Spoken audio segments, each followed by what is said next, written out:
Well, well, well. Good morning, my awakened ones. I think I mentioned to you all that Amani Shakit gets up when she feels something coming through her to have a conversation with you about. She does. So now you're seeing me with my head wrapped on a different set of glasses. I just got done picking up my leaves. Also running the lawnmower over the leaves to pick them up in also. So anyway, I was doing yard work. So I decided to, after yard work, come and talk to you a little bit. Been hearing more things about what's happening, and I wanted to talk with you, those of you who are awakened, like me, like Amani Shakit. May the creator of all things be with you. And I want to acknowledge my ancestors also, who walk this earth restless, and those who are here in spirit to protect us through this awakening. What I wanted to say is that, yes, there's a lot of things being reported. The king has started. When the king, when a king is one who doesn't care about who supports him, okay? He's already going after his own party, even though they support him.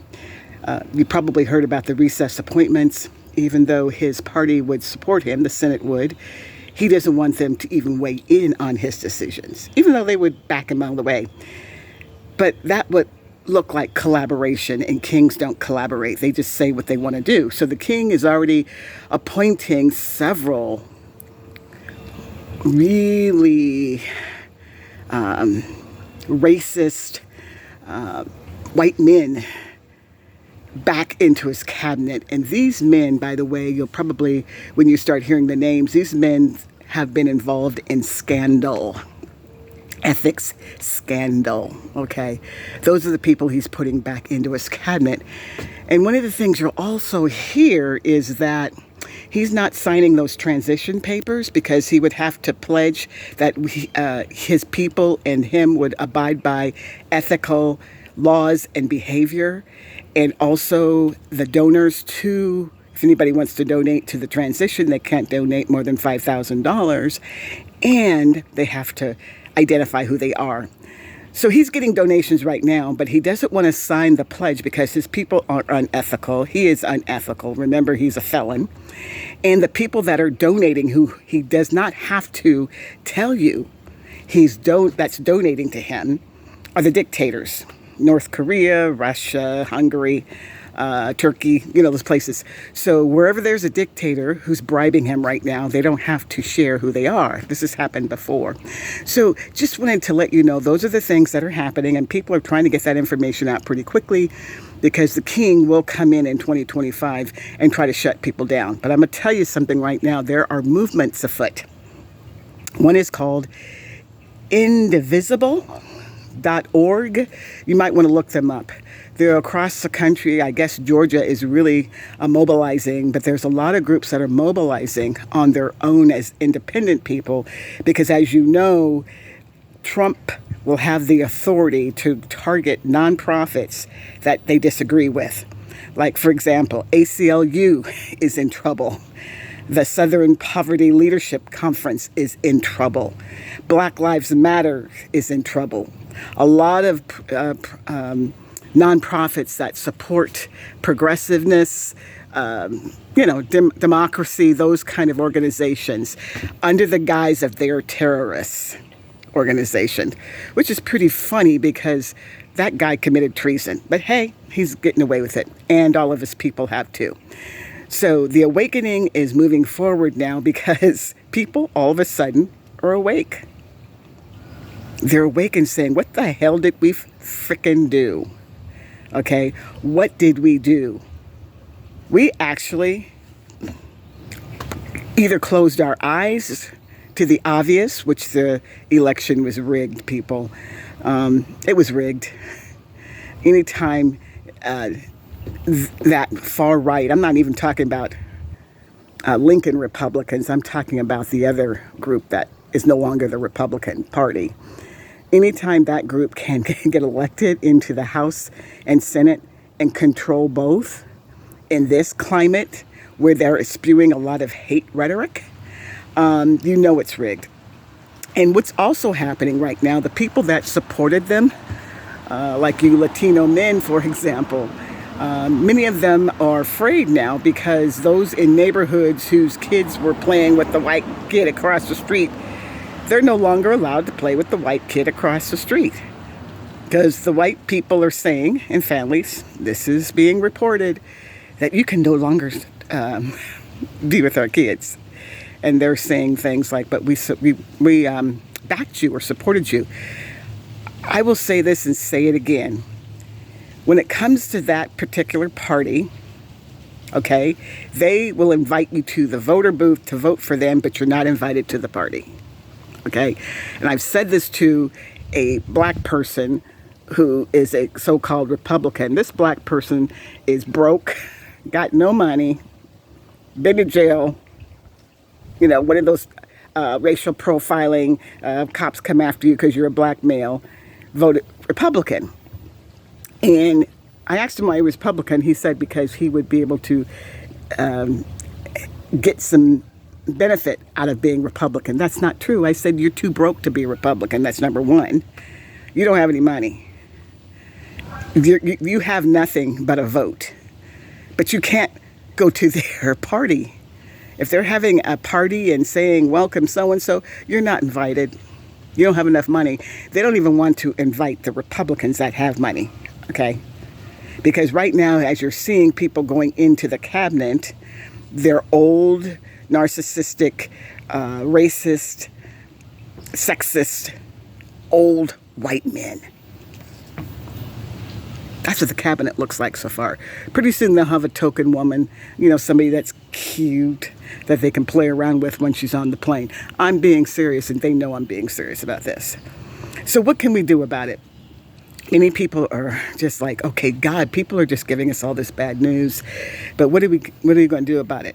I think one of the awakening messages I mentioned to you was that a spiritual leader told me once that darkness comes together in a group. Darkness comes together in the group. That's why they're so powerful. Evil comes together in a group. That's why they're so powerful. Those of us good-natured people, regardless of religious backgrounds, we have different religious backgrounds, are just good-natured people. We separate and go into our own little corners. Now is the time for all people from all walks of life who are part of the awakening, those of us who embrace all people and who have love in our heart, because we know that once we take the body away, the flesh away, we're all just energy, and energy has no color. That all of those that are part of the awakening, I don't care if you're a Catholic, I don't care if you're a Christian. I happen to be Buddhist. I've been Buddhist for 40 years. There's 300 sects of Buddhism, by the way. I'm a part of the Soka Gakkai International, and I chant Nam Myoho Renge Kyo. I embrace the law of the universe through sound, okay, and teachings of the universe, okay? So that's that's what I do every morning.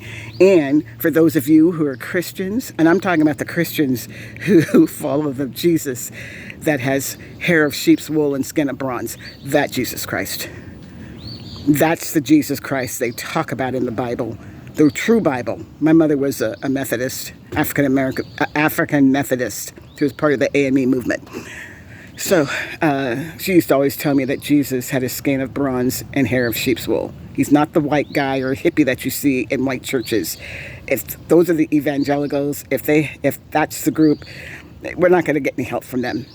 They're supporting the other guy because they call him God. Like they did Jim Jones, they called him God. As we all know, the creator of all things, the essence of the universe, you may call it God, you may call it Allah or Krishna or whatever. They're not beyond that. They don't have that kind of power. Okay. But many of the evangelicals who call him God is calling them his God. Okay. So that is a scary thought. It means that people will drink his Kool-Aid, but I'm not drinking the Kool-Aid. So what I'm saying is all of us that are from different philosophies, walks of life, colors, have love in our heart, we need to come together and stop trying to tell everybody my movement is better than your movement. You know, I'm in the Bible Belt. I get Christians all day telling me what they do is better than what I do. I disagree. Your whatever you believe in and how you believe in that's you. That is your spirituality. My mother was very progressive. Like I said, she was a Southern Methodist, and she raised us in the church. And when we got to a certain age, she said to us, I've given you the tools that I've learned with, but now it's your opportunity to find out your path, your spiritual path, if that's the path you want to go on. Okay? Your spiritual path. I am not going to force you to believe what I believe. That's the kind of mother I had. Okay? I'm not going to force you to believe what I believe. Okay, so I'm just saying, everybody, whatever you believe in, that is you. Don't try to hit everybody over the head with what you believe in.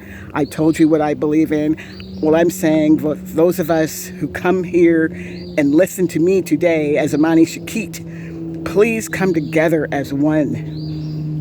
We need to embrace each other and put out our goodness into the universe, continue to do so. Come together for the protection of all of us that are walking down the road to awakening. As a part of that awakening, we need to throw out energy around the evil and the evildoers. We need to throw out energy. I know some people say forgive them and all that. I'm not forgiving shit. I don't forgive evil, okay?